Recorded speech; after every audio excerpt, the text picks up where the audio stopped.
அனைத்து பாஜக உறுப்பினர்களும் தற்போது பெரிய ஆதரவை கொடுத்திருக்கக்கூடிய சூழ்நிலையில் நயினா நாகேந்திரன் போட்டியின்றி தேர்வாகிறார் என்கின்ற புதிய தகவல் வெளியாகி இருக்கிறது.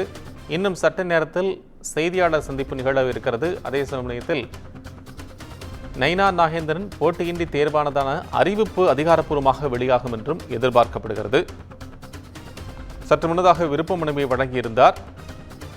இன்னும் சற்று நேரத்தில் செய்தியாளர்களை மத்திய உள்துறை அமைச்சர் சந்திக்க இருக்கிறதாக தகவல்கள் வெளியாகி கொண்டிருக்கின்றது. அண்ணாமலை, எல் முருகன், ஹெச் ராஜா ஆகியோர் நயினா நாகேந்திரன் பெயரை மாநில தலைவர் பதவிக்காக பரிந்துரைத்திருக்கிறார்கள். அதே சமயம் பொன் ராதாகிருஷ்ணன், வானதி சீனிவாசன் உள்ளிட்டோர் தலைவர் பதவிக்கு நயினா நாகேந்திரன் பெயரை வழிமொழிந்திருக்கிறார்கள். அவர்களும் பரிந்துரைத்து வழிமொழிந்திருக்கிறார்கள். இந்த சூழ்நிலையில்தான் அவர் போட்டியின்றி தேர்வாகிறார் என்கின்ற புதிய தகவலை நாம் பார்க்கின்றோம்.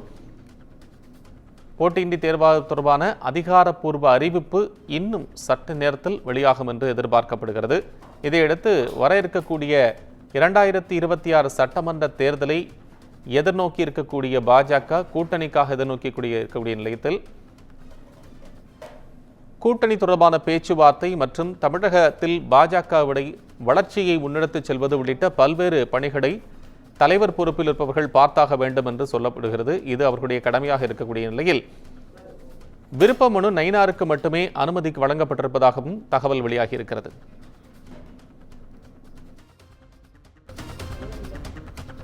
நயினா நாகேந்திரன் மட்டும்தான் விருப்ப மனு தாக்கல் செய்ய வேண்டும், வேறு யாரும் விருப்ப மனு தாக்கல் செய்யக்கூடாது என்று பாஜகவுடைய தலைமையகத்தில் தேசிய தலைமை இருந்து உத்தரவிட்டிருப்பதாக சொல்லப்பட்டிருக்கிற சூழ்நிலையில் தொடர்பான விவரங்களை தருவதற்காக செய்தியாளர் சிவா நம்முடைய இணைப்பில். சிவா, இப்போ இப்படி ஒரு தகவல் வெளியே வந்திருக்கு. இது உண்மையா, சரியான தகவலா, உறுதிப்படுத்தப்பட்டிருக்கா? கோபால், பாஜகவினுடைய புதிய தலைவர் தேர்வு செய்வதற்கான இந்த விருப்ப மனுக்கள் தற்போது பெறக்கூடிய நிகழ்வு பாஜகவினுடைய தலைமை அலுவலகத்தில் நடைபெற்றிருக்கக்கூடிய நிலையில புதிய தலைவராக நயினா நாகேந்திரன் தேர்வு செய்யப்பட போகிறார். கிட்டத்தட்ட அது உறுதிப்படுத்தப்பட்டிருக்கிறது என்பதுதான் தற்போதைய தகவலாக இருக்கக்கூடிய நிலையில நயினா நாகேந்திரனை பொறுத்தவரை அவர் போட்டியின்றி புதிய தலைவராக தேர்வாக போகிறார் என்பதுதான் தற்போது கிடைத்திருக்கக்கூடிய ஒரு நம்பத்தகுந்த ஒரு தகவலாக இருக்கிறது. நயினா நாகேந்திரனை தவிர்த்து வேறு யாரும் வேட்பு மனுவை தாக்கல் செய்ய வேண்டாம் என்று பாஜகவினுடைய தேசிய தலைமை அறிவுறுத்தி இருப்பதாகவும் அதன் பேரில் தேசிய தலைமையினுடைய உத்தரவின் பேரில் வேறு யாரும் தலைவர் பதவிக்கு போட்டியிட வேட்பு மனுக்கள் தாக்கல் செய்யவில்லை என்பதுதான் தற்போதைய ஒரு செய்தியாக இருக்கிறது. எனவே புதிய தலைவராக நயினா நாகேந்திரன் தேர்வு செய்யப்பட போகிறார். அவர் இந்த வேட்புமனுக்கள் தாக்கல் செய்வதற்காக அவர் வழங்கிய அந்த வேட்புமனுவில் பாஜகவினுடைய தற்போதைய தலைவராக இருக்கக்கூடிய அண்ணாமலை கையொப்பமிட்டிருக்கிறார். அண்ணாமலை மட்டுமல்லாமல் மத்திய இணையமைச்சராக இருக்கக்கூடிய எல் முருகனும் அந்த வேட்புமனுவில் கையொப்பமிட்டிருக்கிறார். அதே போன்ற ஹெச் ராஜா அந்த வேட்புமனுவில் கையொப்பமிட்டிருக்கிறார்.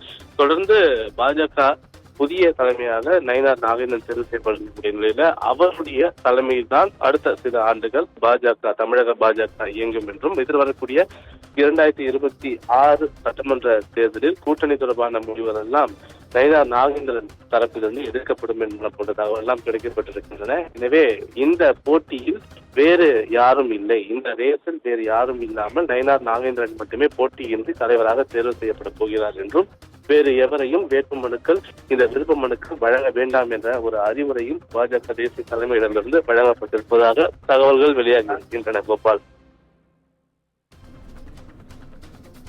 நன்றி சிவா, அண்மை விவரங்களுக்கு நன்றி.